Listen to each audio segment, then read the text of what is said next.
রাজধানীতে বৈষম্য বিরোধী ছাত্র আন্দোলনের গণমিছিল দ্রোহ যাত্রা, বিভিন্ন সড়ক প্রদক্ষিণ, দেশের বিভিন্ন স্থানে সংঘর্ষ, ধাওয়া পাল্টা ধাওয়া।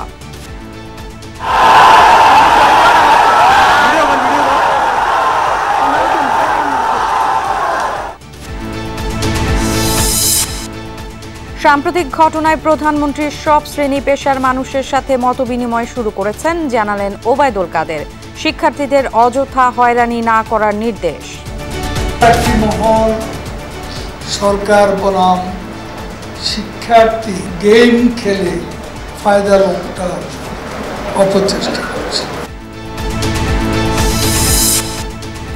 ঢাকার বিভিন্ন স্থান থেকে গ্রেফতার 42 এইচএসসি পরীক্ষার্থীর জামিন মঞ্জুর। সাতক্ষীরা কারাগারে বসে পরীক্ষা দেওয়ার অনুমতি পেলেন 2 শিক্ষার্থী।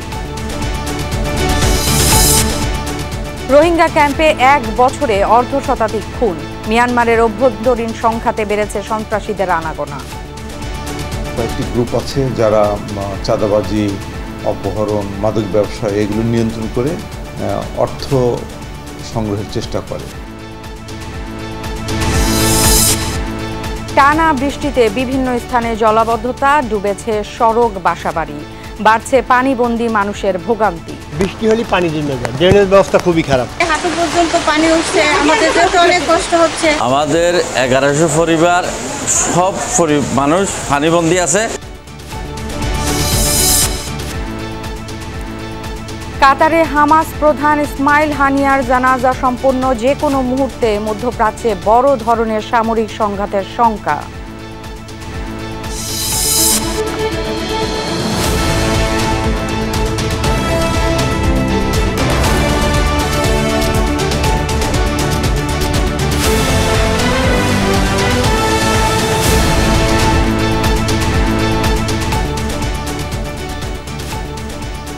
সবাইকে আমন্ত্রণ সন্ধ্যার বাংলাদেশে, সঙ্গে আছি আমি ফারহানা ন্যান্সি। এতক্ষণ শিরোনামগুলো দেখে নিচ্ছিলেন, এবার জানাতে চাই বিস্তারিত সব খবরাখবর। ছাত্র জনতা হত্যার প্রতিবাদে দ্রোহ যাত্রা কর্মসূচি পালন করেছে বিক্ষুব্ধ নাগরিক সমাজ, যেখানে অংশ নেয় ছাত্র, শিক্ষক সহ সর্বস্তরের সাধারণ মানুষ। বৃষ্টিস্নাত দিনে হত্যাকাণ্ডের বিচারের দাবি জানান তারা। শহীদ মিনারে দ্রোহযাত্রা শেষে বিক্ষুব্ধরা ঘোষণা করেন রোববার জাতীয় প্রেস ক্লাবের সামনে থেকে আবারও গণমিছিল কর্মসূচি। শুধু এই দ্রোহযাত্রাই নয়, বায়তুল মোকাররম থেকে আলাদা আরেকটি মিছিল বের হয়। এছাড়া শাহবাগ ও সায়েন্স ল্যাবেও আলাদা আলাদাভাবে বিক্ষোভ করে শিক্ষার্থীরা। ছাত্র জনতার হত্যার প্রতিবাদে বিকেলে প্রেস ক্লাবের সামনে থেকে বিক্ষুব্ধ নাগরিক সমাজের ব্যানারে শুরু হওয়া এই দ্রোহযাত্রা।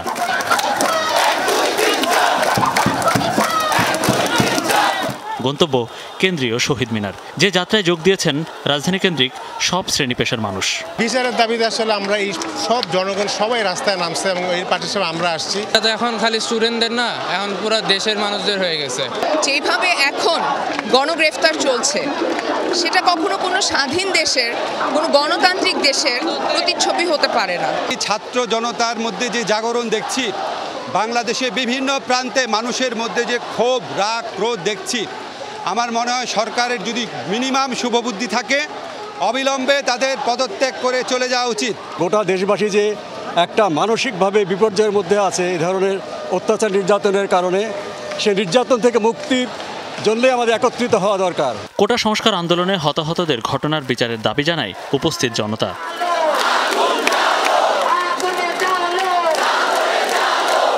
বাংলাদেশে কারফিউ জারির পর এই প্রথম বড় একটা গণজমায়েতের দেখা মিলল রাজধানী ঢাকায়। তবে আজকে আমরা দেখিনি পুলিশ বা আইনশৃঙ্খলা রক্ষাকারী বাহিনী কড়া অবস্থানে থাকতে বা সেরকম কোনো পদক্ষেপ নিতে, যাতে করে মোটামুটি আজকের সব ধরনের কর্মসূচি ছিল শান্তিপূর্ণ। এর আগে দুপুরের পর থেকে প্রেস ক্লাবের সামনে বিক্ষিপ্তভাবে জড়ো হতে থাকেন বিক্ষুব্ধরা। আলাদা আলাদাভাবে কেউ গ্রাফিতি আঁকেন পিচ ঢালা পথে, বুকে লেখেন স্লোগান, কেউ পথনাটকের মঞ্চে। যেন সকলে একজোটে জানান দিচ্ছেন অস্তিত্বের, প্রতিবাদে গড়ে তোলেন প্রতিরোধ। বর্তমান সরকার মুক্তিযুদ্ধের যত ক্ষতি করেছে, আর কোন সরকার এত ক্ষতি করতে পারে না। এই সরকারের কাছে আমাদের চাওয়া পাওয়ার কিছু নাই, তাদের বিচার করার বিষয় আছে। অনেক বিচার জমে গেছে, সেই বিচার করতে হবে। এদিকে দুপুরে জুমার নামাজের শেষে বায়তুল মোকাররম থেকে গণমিছিল বের করে মাদ্রাসার শিক্ষার্থীসহ সাধারণ মানুষ। মিছিল নিয়ে প্রেস ক্লাব থেকে শাহবাগ হয়ে সায়েন্স ল্যাবের দিকে এগিয়ে যায় তারা। আমাদের ভাইদেরকে মারছে, সেই প্রতিবাদে আমরা রাজপথে আসছি। আমাদের ভাইদের আপনারা দেখছেন গুলি করছে ডাইরেক্ট। নৈতিকভাবে এই সরকার তার নৈতিক স্থান খনন করেছে, গণহত্যা করেছে। কোনো গণতান্ত্রিক সরকার গণহত্যা করতে পারে না। জুমার নামাজের পর বৈষম্য বিরোধী ছাত্র আন্দোলনের গণমিছিল কর্মসূচির অংশ হিসেবে সায়েন্স ল্যাব মোড়েও জড়ো হন শিক্ষার্থীরা। শঙ্কা থাকলেও সেখানে কোনো ধরনের সংঘর্ষ হয়নি। কয়েক ঘন্টা সড়ক অবরোধ করে রাখেন শিক্ষার্থীরা। শাহবাগেও সড়ক অবরোধ করেন শিক্ষার্থীরা। সব দফার হয় দফা, যদি বানাও এক দফা। সারা দেশে গণহত্যা, গণগ্রেপ্তার, শিক্ষক ছাত্র সকল শ্রেণী পেশার মানুষের উপর সরকার ও তার পেটুয়া বাহিনী যে হামলা নির্যাতন করেছে, রাষ্ট্র থেকে একটা রাষ্ট্রীয় শোক দিয়ে ছাত্র সমাজের সাথে নাটক করতেছে। শিক্ষার্থী ও সাধারণ মানুষ হত্যার বিচারের পাশাপাশি সরকারকে 9 দফা মেনে নেয়ার দাবি জানান শিক্ষার্থীরা। মনিরুল ইসলাম, যমুনা নিউজ, ঢাকা। কোটার দাবি পূরণের পরও একটি মহল সরকার বনাম শিক্ষার্থী গেম খেলে ফায়দা লুটার অপচেষ্টা করছে, কিন্তু শিক্ষার্থীরা কারো ঢাল হিসেবে ব্যবহৃত হবে না, এই প্রত্যাশা আওয়ামী লীগ সাধারণ সম্পাদক ওবায়দুল কাদেরের। দুপুরে এক সংবাদ সম্মেলনে তিনি বলেন, সাম্প্রতিক সহিংসতায় কে অপরাধী নয় তা বিচার বিভাগীয় তদন্ত কমিটির মাধ্যমেই সুরাহা হবে। তিনি জানান, সাম্প্রতিক ঘটনায় বিভিন্ন শ্রেণী পেশার মানুষের সাথে মতবিনিময় শুরু করেছেন প্রধানমন্ত্রী। ওবায়দুল কাদের বলেন, মির্জা ফখরুলের বিবৃতি প্রমাণ করে তাদের সাথে জামায়াতের সম্পর্ক নিবিড়। কোটা আন্দোলন ও উদ্ভূত পরিস্থিতি নিয়ে কথা বলতেই আওয়ামী লীগ সাধারণ সম্পাদকের সংবাদ সম্মেলন। দলীয় সভাপতির ধানমন্ডির রাজনৈতিক কার্যালয়ে সমসাময়িক রাজনীতি নিয়েও কথা বলেন তিনি। এ সময় শিক্ষার্থীদের দাবি পূরণ হয় তাদের শ্রেণীকক্ষে ফিরে যাওয়ার আহ্বান জানান। তারপরে একটি মহল সরকার বনাম শিক্ষার্থী গেম খেলে ফায়দা লোটার অপচেষ্টা করছে। শিক্ষার্থীদের প্রধান দাবি যেহেতু পূরণ হয়েছে, সেহেতু আমরা বিশ্বাস করি শিক্ষার্থীরা শ্রেণীকক্ষে পরীক্ষার হলে ফিরে উঠেছে। ওবায়দুল কাদের জানান, দেশের সার্বিক পরিস্থিতি নিয়ে সব শ্রেণী পেশার মানুষের সঙ্গে পর্যায়ক্রমে আলোচনা করবেন প্রধানমন্ত্রী শেখ হাসিনা। তাহিদ মিথুন, যমুনা নিউজ, ঢাকা। কোটা সংস্কার আন্দোলনে হতাহতদের জন্য সারা দেশে দোয়া ও গণমিছিল কর্মসূচি পালন করেছে বৈষম্য বিরোধী ছাত্র আন্দোলন। খুলনা, হবিগঞ্জ ও সিলেট সহ কয়েকটি স্থানে শিক্ষার্থীদের সাথে পুলিশের ধাওয়া পাল্টা ধাওয়ার ঘটনা ঘটেছে। এছাড়া কয়েক জায়গায় শিক্ষার্থীদের গণমিছিলে বাধা দেওয়ার অভিযোগও উঠেছে। আটক করা হয়েছে বেশ কয়েকজনকে।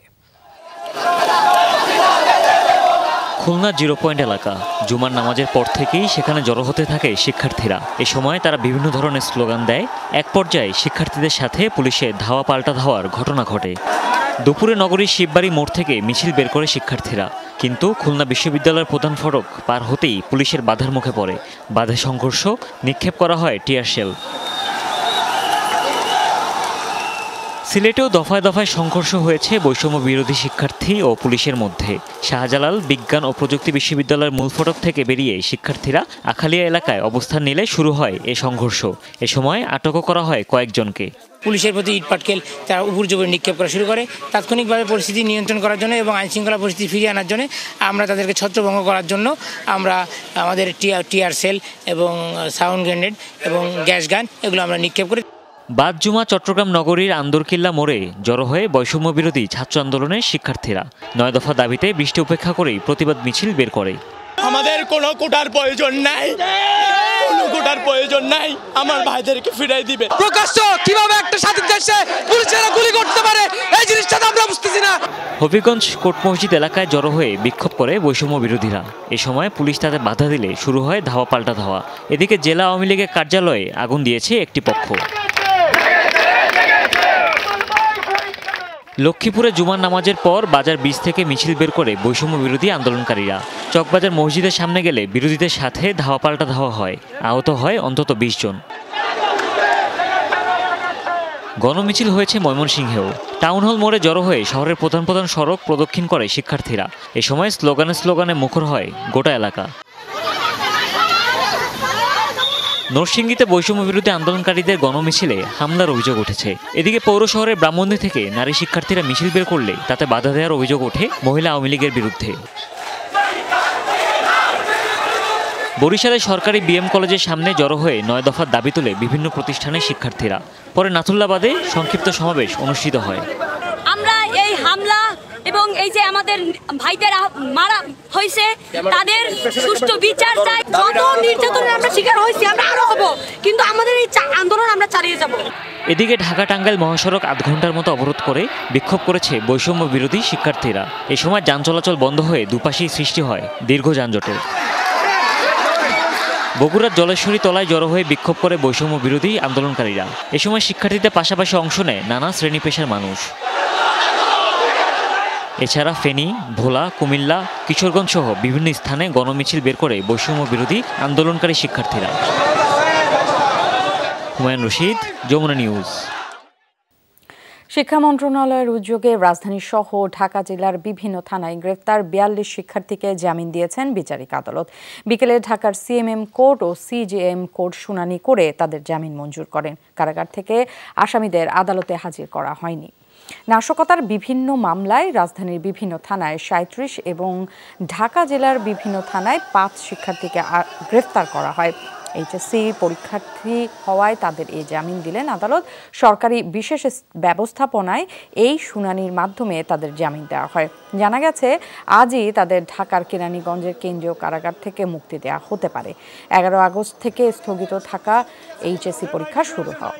শিক্ষামন্ত্রী স্বয়ং ওনার নির্দেশে উনি রিকোয়েস্ট করে অলরেডি এই জামিনের ব্যবস্থা করেছেন, যেহেতু সামনে পরীক্ষা এবং তাদের ভবিষ্যৎ উজ্জ্বল। কারাগারে বসে এইচএসসি পরীক্ষা দেওয়ার অনুমতি পেয়েছে সাতক্ষীরার 2 শিক্ষার্থী। তারা হলেন দেবহাটার ফাহিম পারভেজ রনি ও কালীগঞ্জের জাহিদ হোসেন। সাতক্ষীরা জেলা কারাগারে আছেন তারা। যশোর শিক্ষা বোর্ডের এক বিজ্ঞপ্তিতে জানানো হয়, সাতক্ষীরা সরকারি কলেজের ব্যবস্থাপনায় পরীক্ষা দেবেন ওই শিক্ষার্থীরা। সরকারি চাকরিতে কোটা সংস্কারকে ঘিরে পুলিশের করা মামলায় গ্রেফতার হন তারা। কোনোভাবেই কমছে না রোহিঙ্গা ক্যাম্পের অস্থিরতা। গেল 1 বছরে অর্ধশতাধিক হত্যাকাণ্ড ঘটেছে ক্যাম্পগুলোতে। মিয়ানমারের অভ্যন্তরীণ সংঘাতে বেড়েছে সন্ত্রাসীদের আনাগোনাও। এজন্য একে অপরকে দায়ী করছে সশস্ত্র গ্রুপগুলো। ক্যাম্পগুলোতে হত্যা নির্যাতনের সাথে জড়িত বেশ কয়েকজনের নামও এসেছে যমুনা টেলিভিশনের হাতে। কক্সবাজার টেকনাফ সীমান্ত ও রোহিঙ্গা সমস্যা নিয়ে রিয়াজ রায়হানের ধারাবাহিকের আজ প্রথম পর্ব। ছবি তুলেছেন লুৎফর রহমান। দিনে দুপুরে অস্ত্রশস্ত্র নিয়ে মহড়া উখিয়ার একটি রোহিঙ্গা ক্যাম্পে। আতঙ্কে যার যার ঘরে ঢুকে যান সাধারণ রোহিঙ্গারা।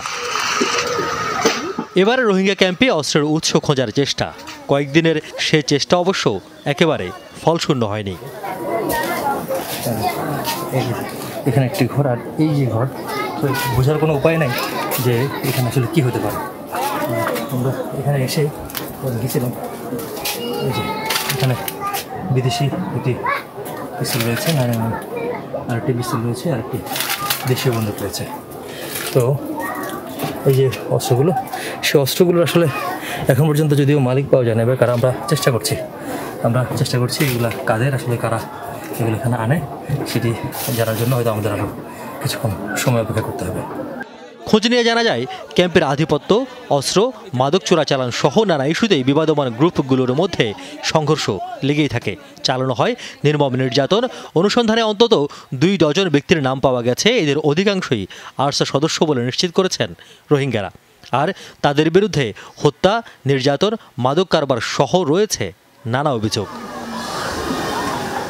রোহিঙ্গা ক্যাম্পে হত্যাকাণ্ডের জন্য সরাসরি আরসাকে দায়ী করছেন আরএসএ নেতারা। তবে হত্যাকাণ্ডের কথা স্বীকার না করলেও ক্যাম্পে নিজেদের আধিপত্যের কথা জানিয়েছেন আরসার সদস্যরা। রোহিঙ্গা ক্যাম্প বলতে আরসু নাই, এটা আছে দা আরসা, জিন কোন খরাফি করে আরসা করে দে। অনদিন আরসুর শিক্ষা নাই দে মানুষ মারা, ফিয়ারা মারা। এটা আরসু নদী সংগ্রহ hon grup eta sonodium sirif ara arta hundi hon pura kam ara dohলত আইগে আর এডার হন গ্রুপ 5 sonodium দিনের বেলায় সন্ত্রাসীরা এসব অস্ত্র নিরাপদ স্থানে রেখে যার যার কাজে চলে যায়। সন্ধ্যা নামতেই আতঙ্ক তৈরি হয় ক্যাম্পগুলোতে।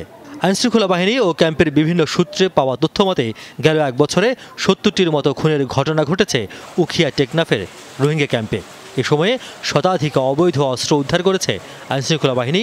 সূত্র বলছে ক্যাম্প ও আশপাশের পাহাড়ে নিজেরাই তৈরি করে দেশীয় অস্ত্র আর বিদেশি অস্ত্র আসে প্রতিবেশী দেশ থেকে। একদিকে হত্যাসা, অন্যদিকে কয়েকটি গ্রুপ আছে যারা চাঁদাবাজি, অপহরণ, মাদক ব্যবসা এগুলো নিয়ন্ত্রণ করে অর্থ সংগ্রহের চেষ্টা করে। তো এই গ্রুপগুলি তাদের আধিপত্য বিস্তারের জন্য নিজেরা এই হানাহানিতে লিপ্ত হচ্ছে।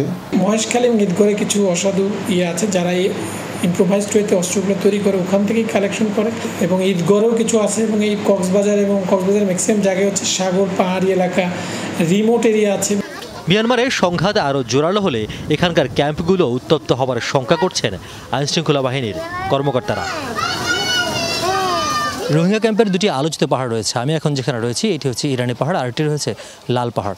এই দুটি পাহাড় থেকেই সবচেয়ে বেশি হত্যাকাণ্ডের পর লাশ উদ্ধার করা হয়েছে। পাশাপাশি এপিবিআর এবং র্যাব সহ বিভিন্ন সংস্থার অভিযানে সবচেয়ে বেশি গোলাবারুদ উদ্ধার করা হয়েছে এখান থেকেই। এখানকার রোহিঙ্গারা বলছেন একদিকে নিজ দেশে ফিরে যাওয়ার যন্ত্রণা রয়েছে তাদের মধ্যে, অপরদিকে একই সম্প্রদায়ের কিছু সশস্ত্র গোষ্ঠীর নির্মম নির্যাতনে অতিষ্ঠ তাদের জীবন। তাই প্রত্যাবাসনের আগে অন্তত এখানে যতদিন আছেন ততদিন নিশ্চিন্তে নিরাপদ জীবনযাপন করার প্রত্যাশা করেন রোহিঙ্গারা। রিয়াজ রায়হান, যমুনা নিউজ, পালংখালী, উখিয়া, কক্সবাজার। জুমার নামাজ শেষে জাতীয় মসজিদ বায়তুল মোকাররমে জাতির পিতা সহ 15 আগস্টের সকল শহীদ এবং সাম্প্রতিক সহিংসতায় নিহতদের স্মরণে বিশেষ দোয়া ও মুনাজাত করা হয়েছে। দোয়া পড়ান জাতীয় মসজিদের সিনিয়র ইমাম হাফেজ মাওলানা মুফতি মিজানুর রহমান। দোয়ায় 15 আগস্টের সকল শহীদদের আত্মার মাগফিরাত কামনা করা হয়। পাশাপাশি সাম্প্রতিক সহিংসতায় নিহতদের জন্য দোয়া করা হয়। দ্রুত চলমান অস্থিরতা কেটে যাওয়া সহ দেশের শান্তি সমৃদ্ধির জন্য মুনাজাত করেন মুসল্লিরা। এর আগে বৃহস্পতিবার শোকের মাস পালনে জাতির পিতা সহ 15 আগস্টের সকল শহীদ এবং সাম্প্রতিক সহিংসতায় নিহতদের স্মরণে বিশেষ দোয়া ও মুনাজাতের কর্মসূচি পালনের ঘোষণা দিয়েছিল আওয়ামী লীগ।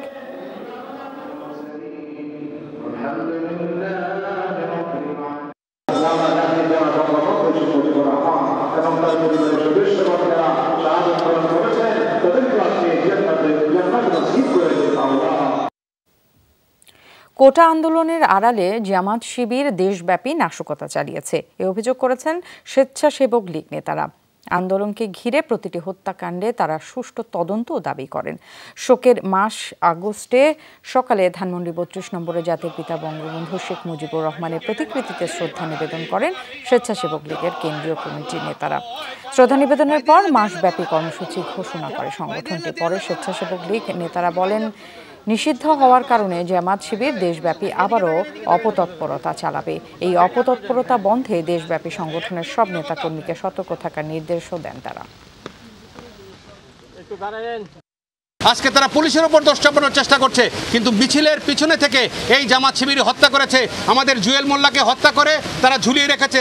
স্বেচ্ছাসেবক লীগের নেতা সুমন এবং বারেক মোল্লাকে হত্যা করে আপনারা জানেন বনমালী স্কুলের ভিতর তারা লাশ ফেলে রেখে দিয়েছে। পুলিশকে হত্যা করে তারা ওভারব্রিজের সাথে ঝুলিয়ে রেখেছে। এগুলি আমরা চাইছি এগুলি সুষ্ঠু তদন্ত হোক। দেশের বিভিন্ন স্থানে নানা কর্মসূচি পালন করেছে আওয়ামী লীগের নেতাকর্মীরা। শোকাবহ আগস্ট উপলক্ষে মিরসরাইয়ের শোক র্যালি করেছে আওয়ামী লীগ। র্যালিটি ঢাকা চট্টগ্রাম মহাসড়ক সহ বিভিন্ন স্থান প্রদক্ষিণ করে। চট্টগ্রাম 1 আসনের সংসদ সদস্যের নেতৃত্বে দলের নেতাকর্মীরা এতে অংশ নেন। পরে সমাবেশে সংসদ সদস্য বলেন, ছাত্রদের উপর ভর করে দেশ জুড়ে সহিংসতা নৈরাজ্য চালিয়েছে বিএনপি জামাত। স্বাধীনতা বিরোধী অপশক্তিকে রুখে দিতে নেতাকর্মীদের ঐক্যবদ্ধ থাকার আহ্বান জানান তিনি। বিএনপি জামাত এবং ছাত্র শিবিরের নৈরাজ্যের প্রতিবাদ মিছিল করেছে গাজীপুর মহানগর আওয়ামী লীগের নেতাকর্মীরা।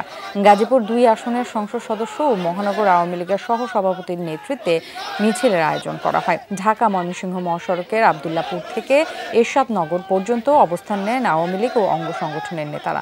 এ সময় বিএনপি জামাত ইসলাম ও ছাত্র শিবিরের নৈরাজ্যের বিরুদ্ধে তারা স্লোগান দেন। পরে বিভিন্ন সড়ক প্রদক্ষিণ করে মিছিলটি টঙ্গী থানা আওয়ামী লীগের কার্যালয়ের সামনে শেষ হয়। খাগড়াছড়িতে চলমান পরিস্থিতি নিয়ে জেলা আওয়ামী লীগের বিশেষ সভা অনুষ্ঠিত হয়েছে। এতে সভাপতিত্ব করেন পার্বত্য চট্টগ্রাম বিষয়ক মন্ত্রণালয়ের প্রতিমন্ত্রী ও জেলা আওয়ামী লীগের সভাপতি কুজেন্দ্র লাল ত্রিপুরা। সভায় দেশব্যাপী বিএনপি জামাতের সহিংসতা প্রতিরোধে দলীয় নেতাকর্মীদের ঐক্যবদ্ধ ও সজাগ থাকার আহ্বান জানান তিনি। সভায় জেলা ও উপজেলা আওয়ামী লীগের বিভিন্ন পর্যায়ের নেতৃবৃন্দ উপস্থিত ছিলেন।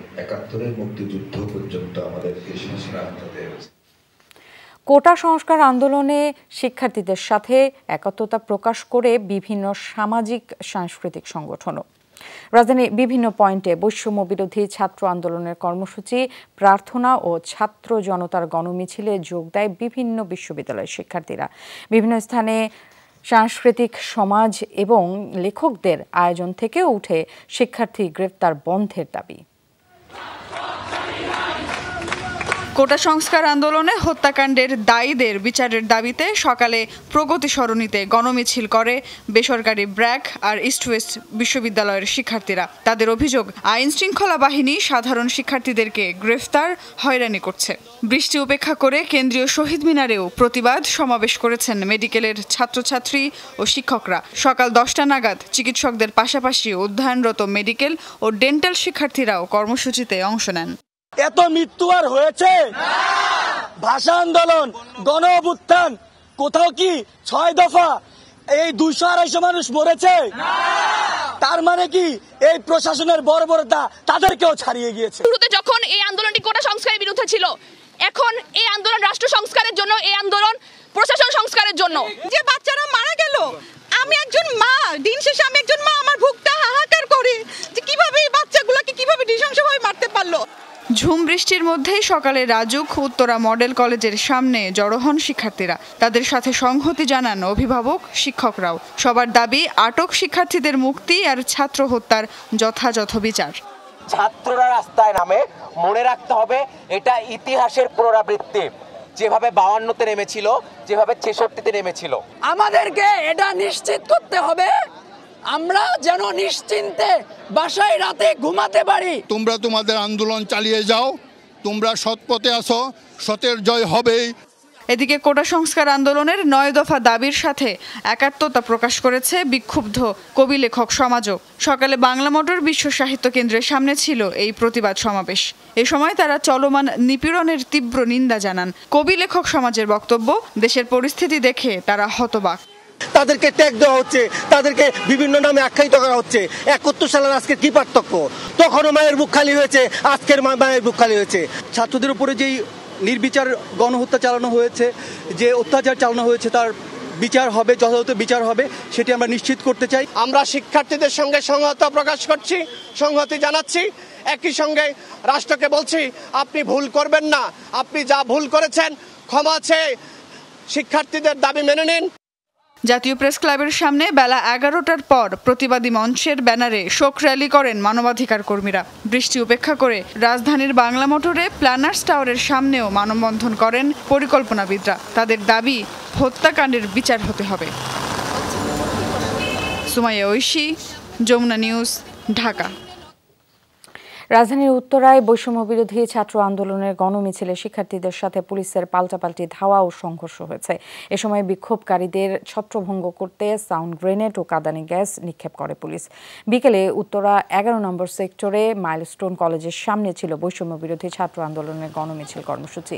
অন্যদিকে পুলিশ ও আওয়ামী লীগের সমর্থকরা অবস্থান নিয়েছিলেন উত্তরা 1 নম্বর সেক্টরের জমজম টাওয়ারের সামনে। বিকাল 4:15টার পর শিক্ষার্থীরা মিছিল নিয়ে সেখানে গেলে ছাত্রলীগ সমর্থকরা শিক্ষার্থীদের ধাওয়া দেয়। পরে শিক্ষার্থীরাও পাল্টা ধাওয়া দেয়। এ সময় ঘটনাস্থলে পুলিশ এসে সাউন্ড গ্রেনেড ও কাঁদানে গ্যাস নিক্ষেপ করলে শিক্ষার্থীরা ছত্রভঙ্গ হয়ে যায়। কোটা ইস্যুকে কেন্দ্র করে দেশ জুড়ে চলমান আন্দোলনকে ঘিরে সামাজিক যোগাযোগ মাধ্যমে অপপ্রচার বন্ধে ব্যর্থতা এবং ইন্টারনেট সেবা ব্যাহতের জন্য ক্ষমা চেয়েছেন তথ্য প্রযুক্তি প্রতিমন্ত্রী জুনায়েদ আহমেদ পলক। বিকেলে নাটোরের সিংড়ায় নিজ বাসভবনে উপজেলা আওয়ামী লীগ আয়োজিত আলোচনা সভায় ক্ষমা চান তিনি। সারা দেশব্যাপী ইন্টারনেট সেবা ব্যাহত হওয়ার জন্য এই দায় এবং দায়িত্ব আমার তরুণ প্রজন্মের কাছে যদি আমার কোনো ভুল ত্রুটি হয়ে থাকে আমি করজোড়ে প্রকাশ্যে আমি ক্ষমা প্রার্থনা করছি। এবং এই ইন্টারনেট ব্যাহত হওয়া, এই সোশ্যাল মিডিয়ার গুজব প্রতিরোধে ব্যর্থ হওয়া, এই সকল কিছু দায় এবং দায়িত্ব ব্যর্থতা আমি নিজের কাঁধে তুলে নিচ্ছি এবং যে কোনো সিদ্ধান্ত আমি মেনে নেওয়ার জন্য আবারও প্রতিশ্রুতি আমি সকলের সামনে দিচ্ছি। কোটা সংস্কার আন্দোলনের রাজপথে মাঠে নামেন শিল্পী সমাজ। গণহত্যা ও নিপীড়ন বিরোধী শিল্পী সমাজের ব্যানারে হয়েছে এই প্রতিবাদ সমাবেশ। এসেছিলেন শোবিজ অঙ্গনের অনেক তারকাই। গান, কবিতা আর প্রতীকী পরিবেশনায় নিজেদের অবস্থান জানান দেন তারা। বৃষ্টি উপেক্ষা করে ধানমন্ডির ৭ মসজিদ রোডে আবাহনী মাঠের পাশে গণহত্যা ও নিপীড়ন বিরোধী শিল্পী সমাজের ব্যানারে সমবেত শিল্পীরা শিক্ষার্থীদের চলমান আন্দোলনের সাথে একাত্ম জানিয়ে চলে গান, কবিতা। প্রতীকী পরিবেশনায় শিল্পীরা তুলে ধরেন সাম্প্রতিক পরিস্থিতি। সমাবেশে উপস্থিত দৃশ্যশিল্পী, আলোকচিত্রশিল্পী, পারফরমেন্স শিল্পী, সঙ্গীত শিল্পী, কবি, লেখক, গবেষক, স্থপতিরা সহ অনেকেই জানালেন তাদের মনের কথা। আমি দুইটা পক্ষের, আমি নিজে একজন পিতা এবং আমি একজন মানুষ। আমার সন্তান মারা যাওয়া আমি যেমন সহ্য করতে পারবো না, আরেকজনের সন্তান মারা যাওয়াটাও এটা মানুষের বুকে লাগে, ভীষণভাবে লাগে, ভাই ভীষণ কষ্ট লাগে। রাজপথে আমাদের বাচ্চারা যেভাবে মারা যাচ্ছে তাদের আমরা বিচার চাই। এই বাচ্চাদের যেই 9 দফা দাবি, গণগ্রেফতার, গুম, হত্যা চলছে, তার বিরুদ্ধে আমরা আজকে এই গণমিছিল এবং রাস্তায় নেমেছি। পরে প্রতিবাদী মিছিল করে শিল্পী সমাজ। আহমেদ তাওকির, যমুনা নিউজ, ঢাকা। মৌসুমী বায়ুর প্রভাবে টানা বৃষ্টিতে নাকাল জনজীবন। খাগড়াছড়ি, বাগেরহাট সহ বিভিন্ন স্থানে দেখা দিয়েছে জলাবদ্ধতা। ডুবেছে রাস্তাঘাট, বাসাবাড়ি। এতে চরম ভোগান্তিতে পড়েছে মানুষ। সড়কে বুক সমান পানি, ডুবেছে বাসাবাড়ি, অফিস, আদালত। খাগড়াছড়ির নিম্নাঞ্চলের বাসিন্দাদের দুর্বিষহ জীবন। দুদিন ধরে টানা বৃষ্টি, এতে নদী, ছড়া ও খালের পানি বেড়ে প্লাবিত হয়েছে উত্তর দক্ষিণ গঞ্জপাড়া, দক্ষিণ মেহেদিবাগ, শান্তিনগর ও মুসলিমপাড়ার একাংশ।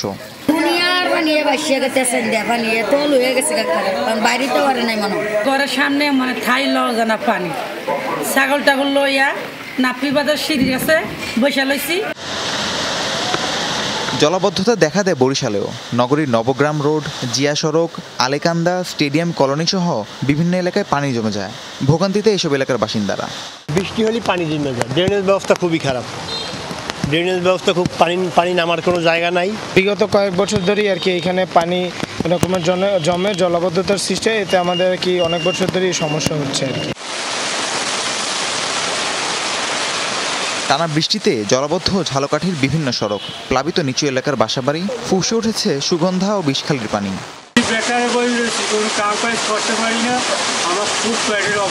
হাঁটু পর্যন্ত পানি উঠছে, আমাদের যেতে অনেক কষ্ট হচ্ছে। একই অবস্থা বাগেরহাট, সাতক্ষীরা সহ উপকূলীয় জেলাগুলোতে। প্লাবিত নিম্নাঞ্চল, রাস্তায় পানি জমায় ব্যাহত যান চলাচল। পাহাড়ি ঢলে ভেঙেছে ফেনীর মুহুরী নদীর শালধরের বন্যা নিয়ন্ত্রণ বাঁধ। হু হু করে লোকালয়ে ঢুকছে পানি, প্লাবিত হয়েছে নিম্নাঞ্চল। মৌসুমী বায়ুর প্রভাবে আগামী রোববার পর্যন্ত ঝড়ো বৃষ্টির পূর্বাভাস দিয়েছে আবহাওয়া অধিদপ্তর।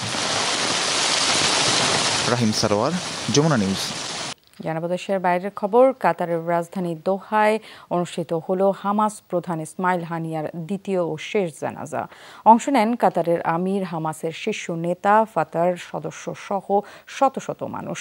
শুক্রবারই লুসাইল শহরে তার দাফন হওয়ার কথা। এদিকে হানিয়ার মৃত্যুর পর মধ্যপ্রাচ্যে দেখা দিয়েছে ভয়াবহ সংঘাতের আশঙ্কা।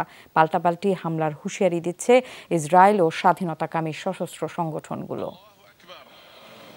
ফিলিস্তিনের পতাকা জড়ানো কফিনে শায়িত হামাস প্রধান ইসমাইল হানিয়া। কাতারের রাজধানী দোহায় মুক্তিকামী এই নেতাকে শেষ বিদায় জানাতেই বিশাল এই গণজোয়ার।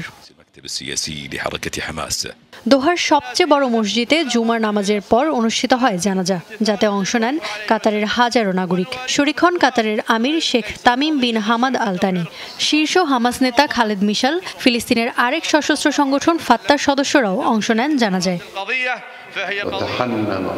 এর আগে বৃহস্পতিবার লাখো মানুষের অংশগ্রহণে তেহরানে অনুষ্ঠিত হয় গাজার স্বাধীনতার জন্য লড়াই করে যাওয়া অবিসংবাদিত এই নেতার প্রথম জানাজা। এদিকে এই সময়ে হানিয়ার মৃত্যু মধ্যপ্রাচ্যের জন্য ডেকে আনতে পারে ভয়ঙ্কর পরিণতি, মনে করছেন অনেক বিশ্লেষক। গেল মঙ্গলবার ইসরায়েলের হামলায় হিজবুল্লাহর শীর্ষ কমান্ডার নিহত হওয়ার পর থেকেই অঞ্চলটিতে বিরাজ করছিল উত্তেজনা। এবার হানিয়ার মৃত্যু আরও উস্কে দিয়েছে সেই আগুন। ইসরায়েলি ভূখণ্ডে একযোগে হামলার হুঁশিয়ারি দিয়েছে হিজবুল্লাহ, হামাস এবং হুতি বিদ্রোহীরা। হামাস প্রধানের শাহাদাতে আমরা গভীরভাবে শোকাহত। ইসমাইল হানিয়ার মৃত্যুর প্রতিশোধ নিবই। ইসরায়েলি ভূখণ্ডে এমন হামলা করা হবে যা তারা সারা জীবনেও ভুলবে না। পাল্টা হামলার হুঁশিয়ারি দিতে ছাড়েনি ইসরায়েলি প্রধানমন্ত্রীও। যে কোনো পরিস্থিতির জন্য প্রস্তুত আছে ইসরায়েল। হামলা করতে এবং আক্রমণ ঠেকাতে আমরা তৈরি। দেশসহ হামাস এবং হিজবুল্লাহ কমান্ডারদের খতম করতে যে অভিযান চলছে তা অব্যাহত থাকবে। মঙ্গলবার ইরানের নবনির্বাচিত প্রেসিডেন্ট মাসুদ পেজেশকিয়ানের অভিষেক অনুষ্ঠানে অংশ নিতে ইরান সফরে যান হানিয়া। সেখানেই গুপ্ত হত্যার শিকার হন তিনি। ইফাতারা খন্দকার, যমুনা নিউজ। দর্শক, এই ছিল আজকে সন্ধ্যার বাংলাদেশের আয়োজনে। এতক্ষণ আমাদের সাথে যারা ছিলেন সবাইকে ধন্যবাদ।